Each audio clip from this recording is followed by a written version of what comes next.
1998년 오스트리아에서 실제로 발생했던 나타샤 캄푸시의 유괴 사건은 2006년 세상에 알려지는데 당시 10살이었던 나타샤 캄푸시가 1998년 3월 2일 오스트리아 빈에서 등교하던 중 범인 차에 강제로 태워 납치됐다. 범인 볼프강은 그 길로 나타샤를 자신의 집으로 데려가는데 여기서 목격자가 있었다. 바로 같은 지역의 12살 소녀인데 이 소녀는 두 남자가 그녀를 붙잡아 흰색 수납차에 끌고 갔어요. 라고 증언했다.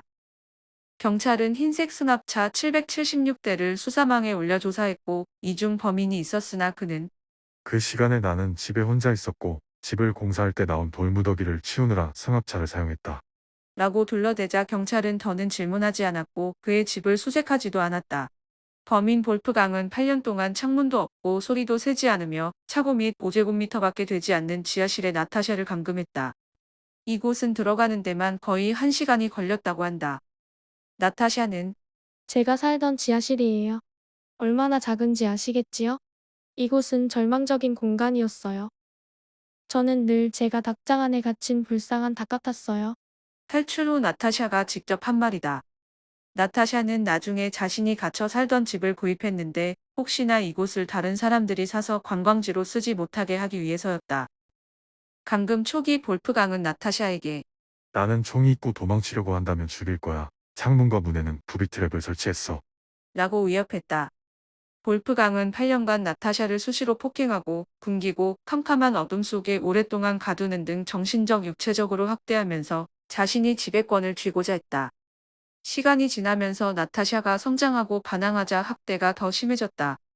8년이 지난 후 경계심이 풀어져 집안일을 시키기도 했는데 나체로 일을 시키고 끌어안고 밤에 동침해 성폭행을 했다. 나타샤는 탈출 후 몇 년간 볼프강에게 성폭행을 당했는지 밝히려 하지 않았지만 7년 뒤 2013년 인터뷰에서 성폭행 피해 사실을 인정했다.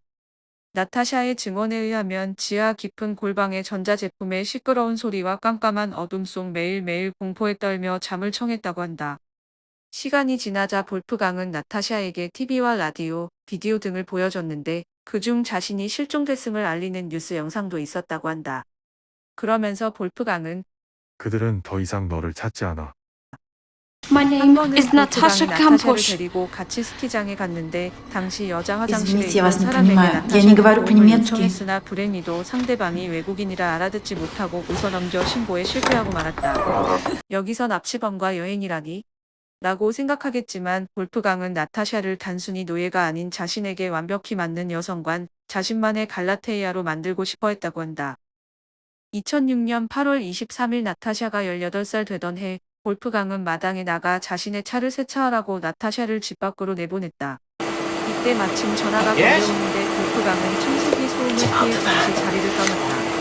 이 틈을 놓치지 않고 나타샤는 자신의 발소리를 숨기기 위해 청소기를 켠 채 그냥 밖으로 나갔고 거리를 따라 달리면서 모든 사람들을 하나하나씩 붙잡고 도움을 청했다. 처음에는 무시당하고 외면당했지만 마침내 나타샤의 말을 듣고 경찰에 연락해 준 사람이 나타났다. 이로써 그녀는 드디어 다시 틈으로 돌아올 수 있었다. 볼프강은 나타샤가 탈출했다는 것을 깨닫고 친구를 찾아가 나는 사실 유괴범이야. 라며 자신의 죄를 고백했으며 달려오는 기차에 몸을 던져 샘을 막아가고 간다. 볼프강의 죽음에 나타샤는 매우 슬퍼했는데 이것을 보고 스톡홀름 신드롬이 아니냐는 주장이 제기되었다. 이에 나타샤는 탈출하게 되어 나는 너무 행복하지만 지금까지 내가 살던 세계가 무너져 내리게 되었어요. 라는 충격적인 대답을 했다. 범죄 심리학에 의하면 그녀가 정신적으로 성숙이 온전히 이루어지지 않은 나이의 10살부터 인격 형성의 중요한 시기인 10대 전체를 볼프강과 함께 보냈다는 점을 감안해야 한다고 했다. 나타샤의 세상엔 단 2명뿐이었으니 또한 볼프강은 히틀러의 열렬한 신봉자였으며 이따금 나타샤에게 자신을 주인님으로 부를 것을 명령했으나 나타샤는 이에 따르지 않았다고 한다.